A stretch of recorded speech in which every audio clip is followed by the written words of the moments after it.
vamos lá, bora continuar, né? A brincadeira, então lá vai. Questão 16. Determinado empregado, durante 4 anos consecutivos, percebeu o pagamento do adicional de insalubridade, tá? Deixa eu ajeitar logo aqui. Durante 4 anos consecutivos, recebeu o pagamento do adicional de insalubridade, adicional de insalubridade, já que desenvolvia seu mistério exposto a agentes nocivos à saúde. A empregadora, após sofrer fiscalização, não existe mais Ministério do Trabalho, né? Ministério agora da Economia, houve por bem fornecer a todos os empregados o EPI, o Equipamento de Proteção Individual, aprovado pelo órgão competente do Poder Executivo, eliminando definitivamente os riscos à rigidez física. Bicho, se uma coisa é eliminada, ela existe ainda? Não, né? Ela deixa de existir. E adicional de insalubridade é salário e condição. O que é um salário e condição? Salário e condição é parcela de natureza salarial que você só recebe naquela condição. O caboclo só tem direito a adicional de insalubridade enquanto ele estiver em atividade insalubre. Uma vez neutralizada a insalubridade, uma vez eliminada a insalubridade, ele vai deixar de receber o adicional, tá? O empregador fornece EPI e, olha só, e ao fornecer o EPI, neutralizou ou eliminou a insalubridade, ele perde o direito ao adicional. Cuidado, tá?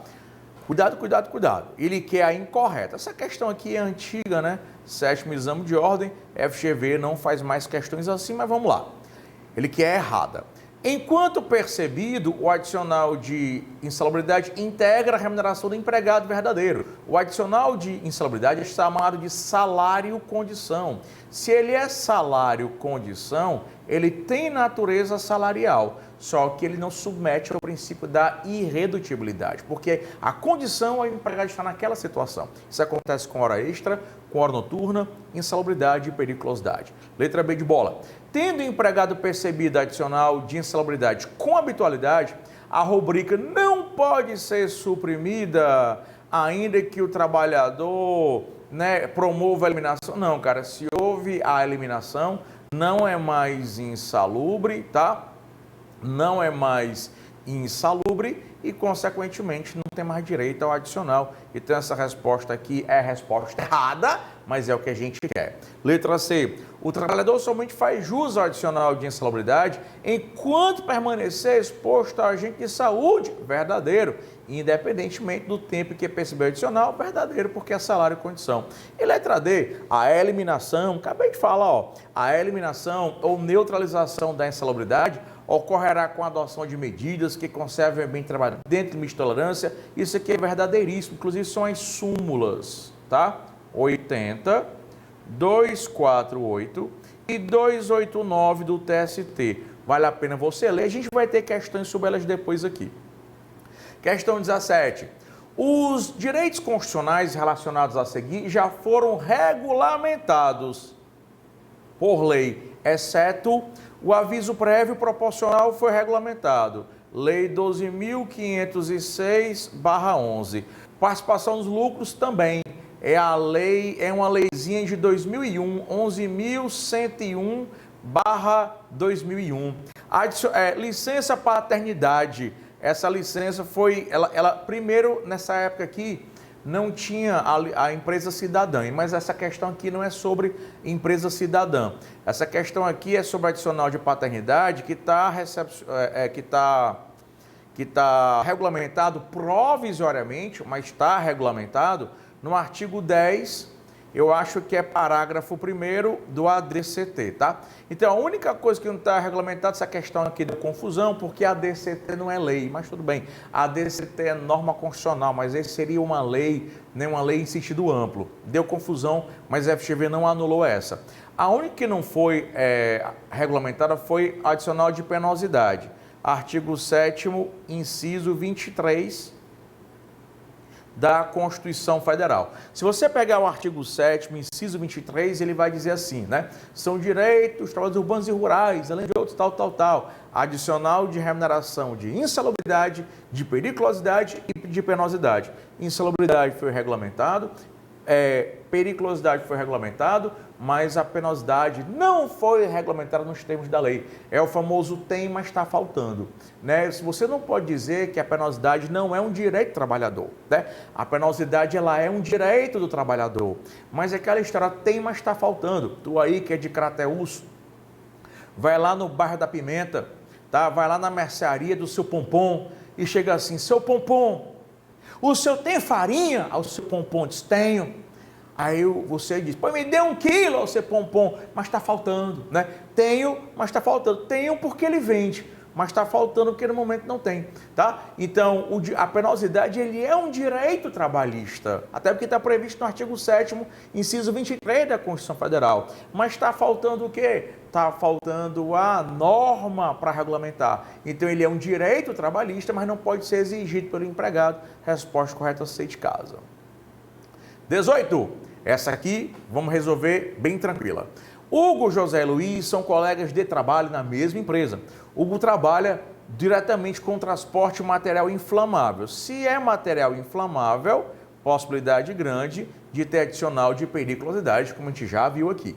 De modo permanente, exposição permanente gera direito à periculosidade. Já vimos, inclusive, súmula 384 do TST. Nas dependências da empresa, José faz a rendição de Hugo. Tio, o que é render? Render é substituir no turno, tá? Depois que acaba o turno de José, depois que acaba o turno de Hugo, entra José. José faz a rendição de Hugo durante o intervalo para alimentação.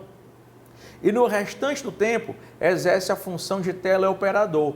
Então, todo dia Hugo trabalha, né? Todo dia Hugo trabalha. E se é no intervalo para a alimentação, esse intervalo é de no mínimo 1 hora. E 1 hora é muito tempo. Então, ele está exposto todo dia durante 1 hora, ele também tem adicional de periculosidade. Luiz também, que é o último, Luiz também exerce a função de teleoperador. Acontece que Luiz, no intervalo para a alimentação, pega carona com José no transporte de inflamáveis, cujo trajeto dura cerca de 2 minutos. Então, Luiz, ele também está exposto todos os dias à periculosidade, só que por apenas 2 minutos por dia. O que é que o TST diz? Se a exposição for permanente, diária tem periculosidade. Se for intermitente, dia sim, dia não, né? Semana sim, semana não, de forma intercalada, tem periculosidade. Mas, se a exposição for diária, habitual, mas por tempo extremamente reduzido, minutos, o empregado não tem direito adicional. Isso é o entendimento da súmula 384, inciso 2º, tá? Então, Hugo tem adicional, José tem adicional, mas Luiz não. Como Hugo, José e Luiz têm contato com inflamáveis, e isso é verdadeiro, os 3 têm adicional de periculosidade não, porque o Luiz é por tempo extremamente reduzido. A mesma coisa acontece com o comandante da aeronave e do copiloto e dos comissários e comissárias de bordo, tá? Que permanecem na aeronave durante o abastecimento. Esses também, tá? Não tem direito ao adicional de periculosidade, porque esse abastecimento só durante os pousos se dá por tempo extremamente reduzido, apenas minutos o abastecimento, também não tem direito à periculosidade, súmula 447. Apenas Hugo lida diretamente com inflamáveis. Mentira, que o José também, né? Hugo faz direito adicional de periculosidade integral, verdadeiro. José proporcional, falso, tá? É sempre integral. Hugo e José têm direito adicional de periculosidade, verdadeiro. Luiz não faz jus adicional, Luiz não faz jus de jeito nenhum, tá? Aí Luiz não tem direito adicional, ele realmente na letra C aqui não tem, sendo certo que a empresa não trabalha com nada a ver com eletricidade, porra, é inflamável, tá? Vamos lá. Eu marquei a opção correta, marquei. Vamos lá. 19. Olha o que tem aqui. Solange é comissária de bordo. Só Solangezinha é comissária de bordo. É uma empresa grande de transporte aéreo. E ajuizou reclamação trabalhista postulando adicional de periculosidade. A gente já viu, né? Comissário, piloto, copiloto, comandante que permanece a bordo da aeronave durante abastecimento, o TST entende que é tempo extremamente reduzido, não tem direito ao adicional de periculosidade, alegando que permanecia na área de risco durante o abastecimento das aeronaves, porque era feito com a tripulação a bordo. Iracema, vizinha de Solange, trabalha em unidade fabril, recebendo adicional de insalubridade, mas após 5 anos, a sua atividade foi retirada da lista das atividades insalubres. Solange, tá? Que é por tempo extremamente reduzido, não tem periculosidade. E a Iracema tinha direito a adicional de insalubridade. Só que como insalubridade é salário-condição, parcela de natureza salarial que o empregado só recebe naquela condição, como o ambiente não é mais insalubre, ela vai deixar de receber o adicional. Aí são as súmulas 80, 289 e 248 do TST, tá? E para o comissário de bordo é a súmula 447 do TST. O TST entende que é tempo extremamente reduzido, Solange não tem direito à periculosidade e Iracema perderá o direito à insalubridade. O item é correto, as demais opções não vou ler porque elas se excluem, tá? 20. Edmilson é vigia noturno em um condomínio residencial de apartamentos. Paulo é vigilante armado em agência bancária. Letícia é motociclista. Então vamos lá. É Edmilson, o outro é o Paulo e o outro é minha filha Letícia, tá? Letícia é motociclista de entrega de uma empresa de logística. Avalie os 3 casos. Cara, a Letícia é empregada motociclista e o artigo 193 da CLT, ele diz que o empregado motociclista, aquele que trabalha com a moto, não é que só quem vai casa trabalha casa com a moto, é quem usa a moto para trabalhar, tem periculosidade. O Paulo é vigilante, e vigilante é regido por lei específica, que é a lei 7.102/83, e o vigilante ele está sujeito a violência no ambiente de trabalho, ele também tem periculosidade. O Edmilson é vigia, porra. Vigia, cara. Vigia não tem obrigação de proteger o patrimônio de ninguém, não. Quem tem a obrigação de proteger o patrimônio, inclusive com a sua própria vida, que pode andar armado, é o vigilante. O vigia nem armado pode, tá? Então, o Edmilson tem adicional de periculosidade, não. Paulo e Letícia exercem atividade perigosa e fazem jus à periculosidade. A atividade de Edmilson, que é só vigia, não é perigosa e por isso ele não tem o adicional verdadeiro. As demais itens se excluem, tá? Questão 21. Um frentista, essa é top, vou colocar aqui, ó, J, adoro essa questão, 251 da SDI1 do TST. Ela já caiu tanto na primeira quanto na segunda fase.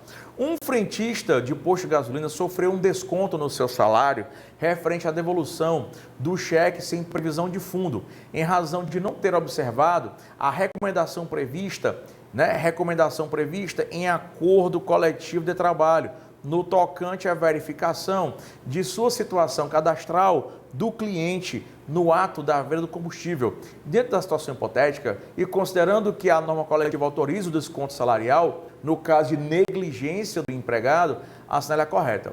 Tio, não pode descontar porque a alteridade, o que é a alteridade? Que está prevista no artigo 2º da CLT. O risco da atividade econômica é do empregador, verdadeiro. O risco da atividade, via de regra, é do empregador. Só que toda regra tem exceção. A regra é que é vedado ao empregador efetuar descontos nos salários do empregado. O nome disso é princípio da intangibilidade salarial, mas nós temos exceções. Quais são as exceções? Exceção número 1, quando se tratar de adiantamento salarial. Aí, no caso de adiantamento salarial, a lei permite que o empregador adiante salários no meio e desconto no outro. 2, quando o desconto é previsto em lei, como imposto de renda, como a contribuição previdenciária, que é previsto em lei, o empregador pode descontar. 3, que é o caso da questão, quando o desconto for previsto em acordo coletivo ou convenção coletiva de trabalho, que eu vou já explicar. E 4, quando houver dano causado pelo empregado. O empregado causa dano ao empregador, é possível desconto. Nesse caso aqui, a questão está dizendo que, a convenção coletiva e o acordo coletivo previram as regras para o frentista receber o cheque sem fundo. Então, se a convenção coletiva ou acordo coletivo, que tem participação obrigatória dos sindicatos, tá? Essa convenção, esse acordo coletivo, detalham as regras para o frentista receber o cheque. E o frentista recebe o cheque e descumpre pelo menos uma regra, se tem regra prevista em convenção coletiva ou acordo coletivo, e o frentista descumpre a regra e o cheque volta, o empregador vai poder descontar. OJ 251. Agora, se tem regra prevista em convenção coletiva ou acordo coletivo, o frentista cumpre todas as regras e o cheque volta, o empregador não poderia descontar, tá? Letra A, o empregador não podia ter efetuado desconto falso, podia sim, tá? A intangibilidade é a regra geral, mas isso aqui é uma exceção. Pode descontar sim, tá? B, o desconto foi lícito em face da não observância das condições previstas em convenção ou acordo coletivo de trabalho. Letra C, o desconto só pode ser considerado lícito se for comprovado o dolo falso, tá? Com dolo ou com culpa não interessa. Não observou a recomendação prevista em convenção coletiva, o cheque voltou, vai descontar. E letra D, o desconto é ilícito, falso, né? Meu Deus do céu.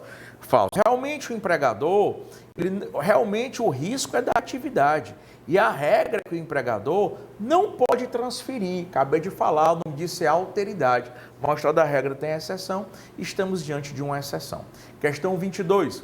Paulo é motorista de ônibus, mantém contrato de trabalho com a empresa Transporte Seguro SA, no qual há estipulação escrita de que o motorista envolvido em acidente de trânsito será descontado pelas avarias e prejuízos causados. Então, a questão aqui é de desconto quando houver dano. Em um dia comum, Paulo ultrapassou o sinal vermelho e colidiu com o veículo que vinha do outro lado do cruzamento. Não houve vítima, mas os veículos ficaram impedidos de trafegar em razão das avarias e o coletivo, ainda para largar de ser besta, Paulo ainda foi multado por avanço de sinal. A empresa entendeu por bem descontar de Paulo o conserto do ônibus, bem como as despesas com o conserto do veículo de passeio.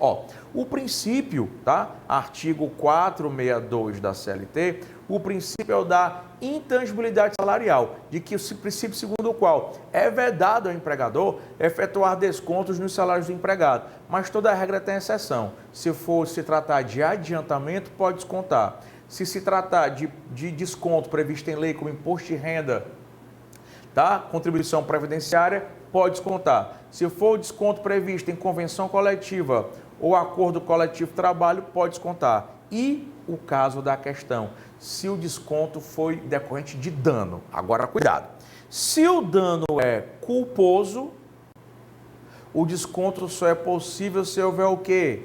Previsão contratual, tá? Se o dano for culposo, só se houver previsão contratual. Se o dano for doloso, o desconto é sempre possível. Você encontra isso no parágrafo 1º do artigo 462 da CLT. O dano aqui ele é doloso, tá? Dolo é eventual, ele não queria bater, mas ao atravessar o sinal assumiu o risco, então o desconto é possível. A empresa agir de forma incorreta, falso, pode sim. A empresa agir de forma incorreta, letra B, falso. A empresa agiu corretamente, pois Paulo agiu com culpa, caramba, é dolo, filho. E havia previsão contratual, para tanto, letra C de casa, avanço de sinal vermelho é dolo. A empresa agiu de forma incorreta, falso, tá? Vamos lá. Questão 23. A Maria trabalha para a sociedade empresária Alfa como chefe de departamento. Então é informada pelo empregador que será transferida de forma definitiva para uma nova unidade da empresa, localizada em outro estado da federação. Para tanto, Maria terá que alterar seu domicílio, diante da situação retratada a Roche. Tu sabe que isso aqui é uma questão de alteração do contrato, mas acontece que o adicional de transferência, que é devido quando as transferências forem provisórias. O adicional de transferência ele é salário-condição, é uma parcela de natureza salarial que só é devido naquela condição. Se a transferência for provisória, enquanto ela for transferida, ela recebe o adicional cuja natureza é salarial, tá? Então vamos lá, a transferência dela é definitiva, não tem direito ao adicional de transferência, mas se tivesse seria salarial. Maria receberá adicional de no mínimo 25%, falso, porque é definitiva, só recebe na provisória. A empregada não fará jus ao adicional de transferência porque é definitiva, verdadeiro, tá? A obreira terá direito à transferência, falso, mas não a ajuda de custo, mentira. A ajuda de custo vai, o artigo 470 diz que as despesas com transferência são por conta do empregador. Maria receberá essa transferência. Não vai, tá? Não vai. Por quê? Porque a transferência é definitiva e só tem direito se for provisória. Paula e Joyce são empregados de empresa societária, sociedade empresária. O irmão de Paula faleceu e o empregador não autorizou a ausência ao trabalho. 20 dias depois, Joyce se casou, tá? Paula houve falecimento, Paula houve falecimento e Joyce, não da Paula, né? E Joyce foi casamento. Vamos lá. Aqui é questão do artigo 473 da CLT. Quando o ascendente, descendente, cônjuge, irmão ou pessoa declarada na carteira de trabalho do empregado falece, o empregado pode faltar por 2 dias consecutivos, o dia do falecimento e o outro, tá? Quando o empregado casar, aí são 3 dias consecutivos, o dia do casamento e mais 2, tá? 473 da CLT. No caso, Paula tem direito a faltar 2 dias, tá? Porque o irmão, no caso de Joyce, casou 3 dias. Em ambos os casos, o trabalho é 3 dias? Não. Paula 2 e Joyce 3. 1 dia de ausência? Não, tá? É porque no caso de Paula são 2 e 3 para Joyce. A ausência do trabalho por 2 dias consecutivos no caso de Paula, que o irmão morreu, e 3 dias para Joyce, que casou, item verdadeiro. Letra D, 2 dias para Paula, verdadeiro, e 3 dias úteis, não, aí úteis não, né? São 3 dias consecutivos. Então, por favor, case no dia de semana e morra no dia de semana, evite morrer em domingos e feriados. Questão 25. O empregado recebeu o contra-cheque de determinado mês com descontos, a título de contribuição confederativa e de contribuição sindical. Por não ser sindicalizado, reclama junto ao empregador contra ambas as subtrações e este encaminha o caso para o setor jurídico. Olha, se o empregado não é sindicalizado, não pode haver desconto da contribuição confederativa. É a súmula 666 do STF, tá? Se não for sindicalizado, contribuição confederativa não é possível ser feita. O empregado, a contribuição sindical, a partir da reforma trabalhista, com a alteração do artigo 579 da CLT, contribuição sindical, antigamente o empregador podia descontar. Hoje, o empregador não pode mais descontar a contribuição sindical, a não ser que o empregado autorize por escrito. Como a questão não está falando aqui de nenhuma autorização por escrito e além de não ser sindicalizado, ele não pode descontar nenhuma e nem outra. O desconto da contribuição sindical não é válido, mas da confederação confederativa é correto ou falso. Os descontos são inválidos porque o empregado não é sindicalizado e, portanto, também não autorizou o desconto da contribuição sindical, item B verdadeiro. Então, essa questão aqui não é 32, é 22, tá? O 32º hoje ainda nem existe. O desconto da contribuição sindical é válido? Não, porque além de não ser sindicalizado, não houve autorização, tá? Da contribuição confederativa também não é autorizado. As subtrações são válidas, já vimos que não. Questão 26. Genzo é professor de matemática de uma escola particular, em que é empregado há 8 anos, após 2 anos de namoro e 1 ano de noivado, bicho, é rápido, irá se casar com Carla, advogada, empregada de um escritório de advocacia há 15 anos, sob direito de licença pelo casamento. A gente viu, né? Licença, morte, 2 dias, casamento, 3. Carlinha. Carla é empregada de escritório, advogada empregada, falecimento de irmão, ascendente, descendente, cônjuge ou pessoa dependente da carteira de trabalho, 2 dias para o falecimento, 3 dias para o casamento. Mas aqui eu tenho o Genzo. E o Genzo é professor de matemática. E o artigo 320 da CLT diz que no caso de casamento do professor, são 9 dias. No caso de falecimento, não do professor, né, filho? Mas falecimento do pai, o pai, mãe, filho, cônjuge ou pessoa declarada da carteira de trabalho, também são 9 dias, tá? Então, no caso do Enzo, que é professor, 9 dias para falecimento, 9 dias para casamento. O casal poderá faltar aos seus empregos, beleza? Até 3 dias, não. A Carla até 3 dias, mas o Genzo lá, o Enzo, né, até 9 dias. Carla, por ser advogada, terá afastamento de 5 dias, não, só 3, tá? E o Enzo poderá faltar 2, poderá faltar 9. Enzo poderá faltar 9 dias e a Carlinha por 3 dias, verdadeiro. E a letra D deve ser falsa, né? Não há previsão específica, mentira, sim.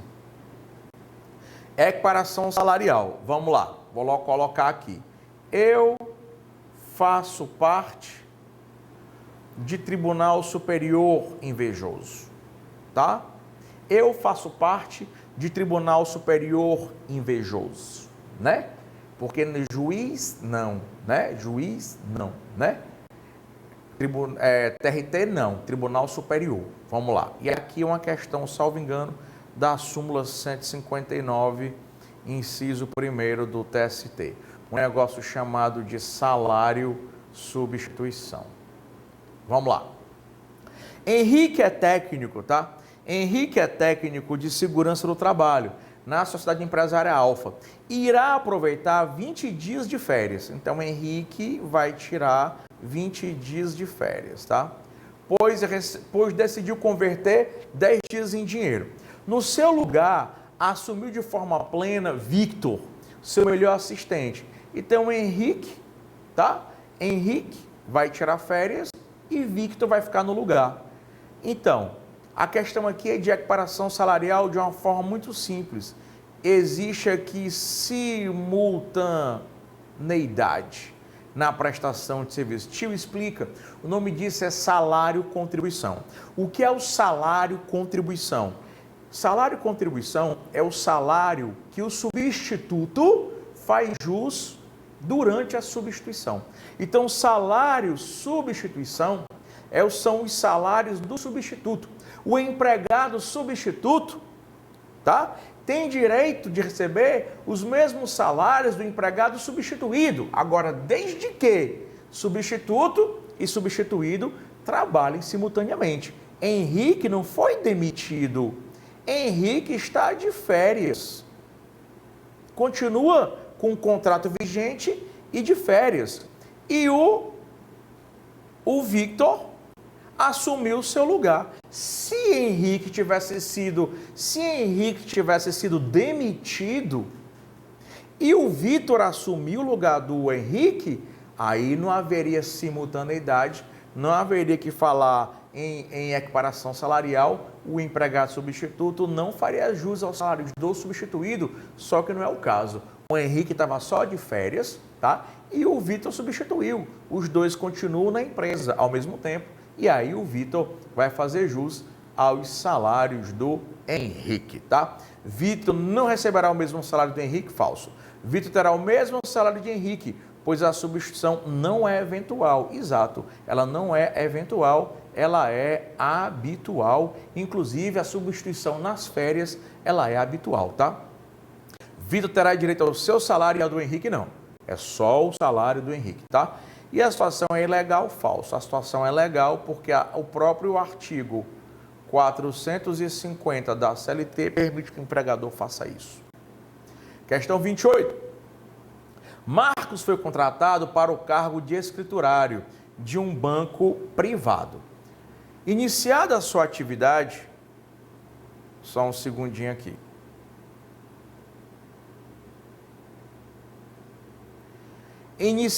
Marcos foi contratado para o cargo de escriturário de um banco privado. Iniciada a sua atividade, Marcos percebeu que o gerente lhe estava repassando tarefas alheias à sua função. A rigor, conforme consta no quadro de carreira da empresa, devidamente registrado, não tem mais Ministério do Trabalho, né? Ministério da Economia, as atribuições que estavam sendo exigidas deveriam ser destinadas ao cargo de tesoureiro, cujo nível e cuja remuneração eram superiores. Esta situação perdurou por 2 anos, fim dos quais Marcos decidiu ajuizar a reclamação trabalhista em face de seu empregador. Nela postulou a obrigação de fazer o reenquadramento na função de tesoureiro e o pagamento das diferenças. Ó, presta atenção, isso aqui é uma questão sobre desvio de função, bem facinho. Desvio de função. Desvio de função. Olha só, Marcos, ele foi contratado como o quê? Contratado como escriturário. Se ele foi contratado como escriturário, na carteira de trabalho e previdência social de Marcos, ele é escriturário. E Marcos ganha o valor relativo ao escriturário. Acontece que o banco foi lá e mandou ele fazer as funções de quem? As funções de tesoureiro. Não tem nenhum problema o banco mandar ele fazer as funções de tesoureiro, desde que o banco chegue, ei, agora você é tesoureiro. A sua carteira de trabalho vai ter a função agora de tesoureiro e você vai ganhar como um tesoureiro, tesouro, mas o banco não fez isso. A carteira de Marcos continuou como escriturário, Marcos continuou ganhando como escriturário, mas passou a fazer as funções de tesoureiro, mas na carteira não tinha tesoureiro e não ganhava como tesoureiro. O nome disso é desvio de função. Professor, isso não é acúmulo? Ô filho, acúmulo é você, ao mesmo tempo que você presta serviço de escriturário, também presta de tesoureiro. Não é o caso.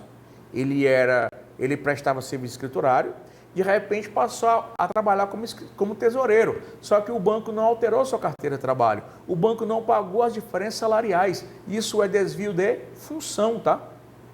Isso é desvio de função. E aí, filhote, isso é uma alteração contratual nula. E ele vai ter direito a quê? De ser reenquadrado ou enquadrado na função de tesoureiro. Ele tem esse direito, mas as diferenças salariais, tá? Até porque essa alteração lhe foi prejudicial, porque nem teve a função atual na carteira e nem o pagamento das diferenças. Então vamos lá. Que é justamente, né, o 468 da CLT. O pedido está inepto, uma vez que este é o caso tipo de equiparação salarial? Não, isso é desvio de função. O pedido deve ser julgado improcedente, uma vez que a determinação da atividade para as quais o empregado está obrigado encontra um jus variante. Cara, isso aqui é verdadeiro. O empregador pode fazer o que ele fez, mas desde que o empregador colocasse na carteira de trabalho do empregado que ele era o quê? Tesoureiro, e ele passasse a receber salários de tesoureiro, o que não aconteceu. Por isso que isso aqui está falso. O pedido deve ser julgado procedente, se for demonstrado pelo empregado que as suas funções de fato correspondiam àquelas previstas para tesoureiro na norma da empresa verdadeiro. O pedido deve ser julgado procedente em parte, uma vez que só a partir da decisão é que determina o reenquadramento, não. A sentença aqui, ela tem efeitos vamos lá. A sentença aqui, ela tem efeitos ex tunc. Como assim ex tunc? Tunc, tudo. Retroage, tudo. Ex nunc, retroage. Ex nunc, retroage. Ex tunc, tudo. Retroage tudo. Então vai retroagir tudo, tá? Item falso. Próxima, questão 99. Calçados Mundial S.A. contratou duas empresas distintas para a prestação de serviço de limpeza, né, e conservação de suas instalações. Maria é empregada das empresas terceirizadas, tá? Então aqui há uma relação de terceirização. Aqui você tem o tomador de serviço, que contrata a empresa prestadora de serviço, que contrata o trabalho terceirizado e vem trabalhar bem aqui, tá? Então Maria é empregada de uma das terceirizadas, tá aqui Maria, que é empregada dessa daqui, tá? Que tem a função de auxiliar e ganha, Maria é empregada de uma das terceirizadas, tá? Exerce a função de auxiliar de limpeza e ganha 1.150, tá? Celso é empregado de outra terceirizada, ainda tem uma outra terceirizada aqui,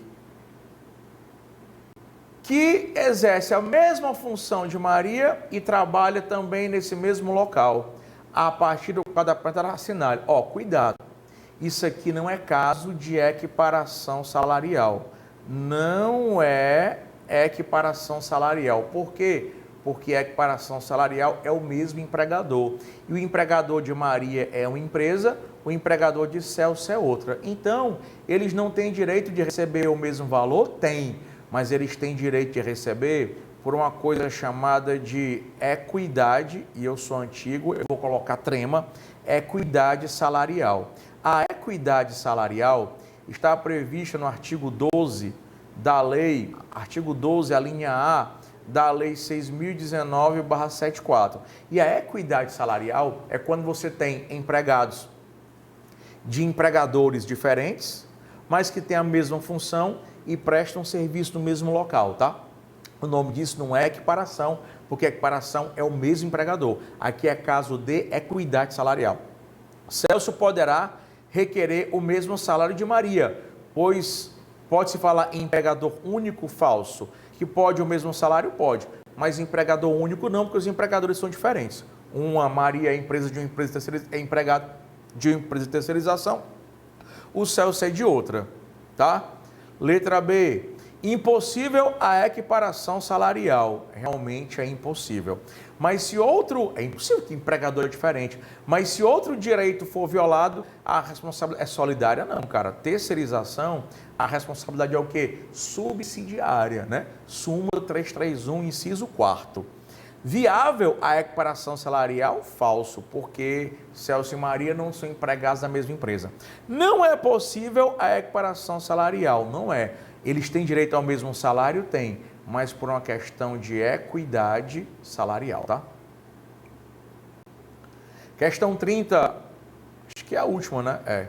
Questão 30. A sociedade empresária Gardenia Azul aprovou o acordo coletivo junto ao sindicato de classe de seus empregados, prevendo um plano de cargos e salários. Nele, as promoções seriam feitas no máximo a cada 2 anos, exclusivamente pelo critério de antiguidade, no período de vigência da norma.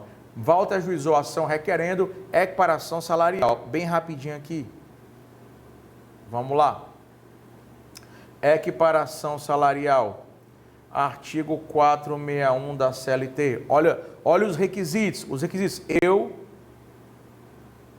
faço parte de tribunal superior, seu invejoso. Mesmo empregador e mesma função. Ou mesmo empregador e mesmo estabelecimento. Mesma função, mesma perfeição técnica, tempo de serviço na função não superior a 2 anos e tempo de serviço no emprego não superior a 4 anos, simultaneidade na prestação de serviços, tá? E inexistência de quadro organizado de carreira. Se houver quadro organizado de carreira na empresa, não pode haver equiparação salarial. E o quadro organizado de carreira, tá? As promoções podem se dar por merecimento ou por antiguidade, ou só por merecimento, ou só por antiguidade, tá? Então, esse quadro organizado de carreira, em que o critério é exclusivamente só por antiguidade, hoje com a reforma trabalhista, vale. Pode, antigamente não podia, mas hoje pode, tá? O pedido de equiparação salarial não é possível, tá? porque a sociedade empresária possui plano de carga e salário? Verdadeiro. Se ela possui plano de carga e salário, é impossível a equiparação salarial. B, a equiparação salarial ela é possível, falso, porque tem plano de carga e salário. Ele pode preencher todos os requisitos, mas tem plano de carga e salário, não é possível.